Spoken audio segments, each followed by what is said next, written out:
All right, hey everybody, it's Sack Sidelines Podcast with Graham and Gio, and today we've got a guest. Got Sam Ponting with us from Gloucester, England. Tell us a little bit about yourself, Sam. I'm 23 years old. I've lived in the US for about 4 years now, and this is my first year at SAC. We're having a really good season on the soccer team. We're number 1 and number 2 in the state right now and in the top 5 in the nation. And I am studying business as my major, and I haven't decided yet where I want to go to my 4-year university, but having a good time at SAC so far.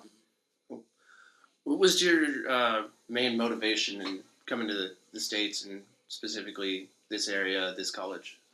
Well, I originally came to work. My job is a soccer coach. I did that for 3 years, and the visa situation was tricky, so I didn't really work out, and then I decided to come back to school.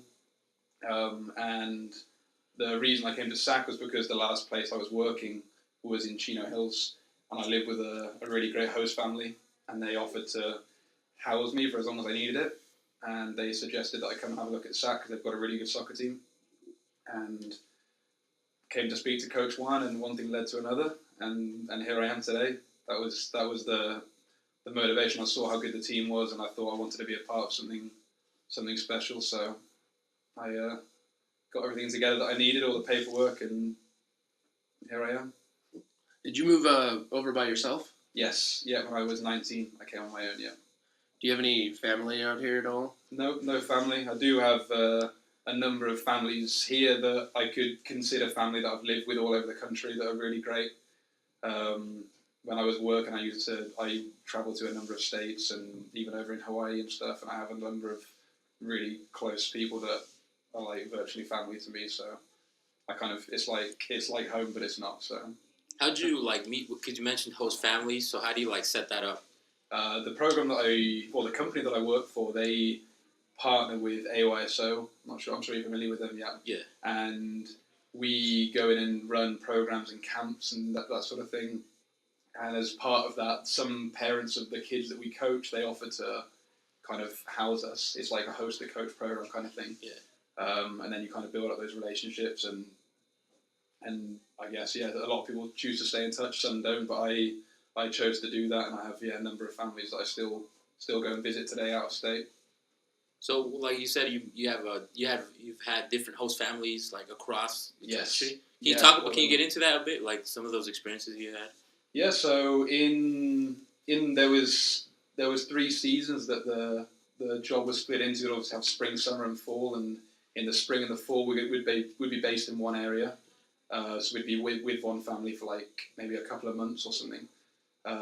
So that was better because you could kind of really, you felt like part of the family, and it wasn't like you were so much of a guest. You kind of built a good relationship, and you had a good relationship with the kids, and you just learned so much about them. And we remember the family went and did things with them, with other family members, and that was nice. And in the summer it was only weekly, so 1 week I'd be in, for example, I did a week in LA, and then I drove to Houston in Texas. Yeah. Did a week there, and then drove up to Albuquerque in New Mexico. Did a week there, so it's a lot of driving, and it's draining, and when it's 5 or 6 days, it's hard to create that much of a connection. But it's good, you go and you live with a family that you would have met, in your life if you hadn't done something like that. So it's more like a really good experience. You get to experience a different culture and different ways a family lives. So how's it been driving across the country? What have you seen?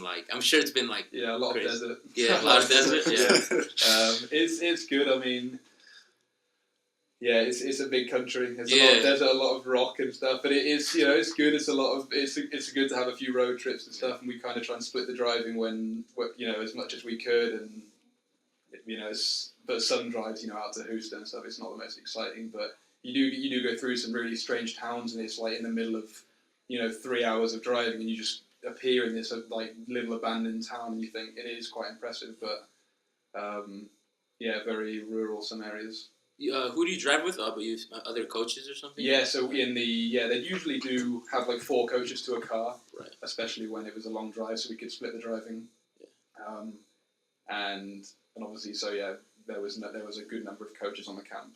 But I'm not doing that now because I'm not allowed to work on my student visa. Yeah. That was before, so now I'm just driving back and forth to school, which is nice. Yeah.